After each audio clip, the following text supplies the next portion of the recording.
خب همچنونه که گفته بودم نشان میتیم چه خیلی خلطه داره. این همون خلطه رزینی هست. این خلطه همون رزینی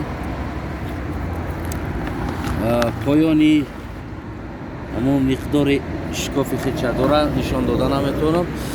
و این طرفش خیلی مثل زماک است. این دهان داره و این آب پر میکنم.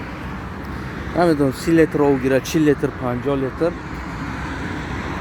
چه خیلی که نشان دادم میخواستیم براتون نشان بدیم. این از همون گویم که خلطه ها هست. این دستک داره و اون دستک بسته می شود در همون چوب ها. خیلی که نشان میده در همون چوب ها.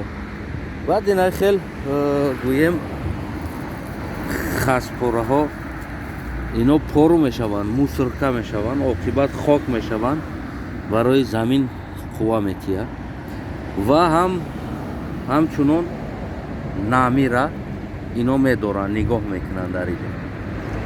خلاص دوستای عزیز که باشین همون خلطه این مایدهش هست. این خلطه های مایده تر و اون درخت هایی که کلانتر میکنن از این خلطه های باز کلانتر هست. باز اینا آب ندارن در این حال برای که بارشات شده ایستادگی است.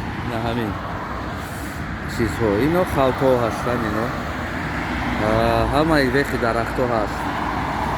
بازی که بارشات هست از این چیزا دیگر استفاده نمیکنن. هوی میکنن میگیرن میرون. این رزین است. رزین خیلی رزین کلیونکا بر این رزین است این درخت. خلاص امام علی رحمه وقتی که تو آبادی میخواهی در کوه پشته و غیره جای ها یعنی که این قین نیست. هم که خلطه از همین رزین آماده کردن و با طریق ودوا زاو برده در وقتی همون درخت ها پر کده مونده. پایانش شکافک داره. مقداری اکی را ما نمیتونم روی کنم نشان بدم. همون ذره گویم که آب میروند برای محصولات ها. بازی که بارشات هست دیگر از این چیزا استفاده نمیبرن. خشکی بیایه استفاده میبرن.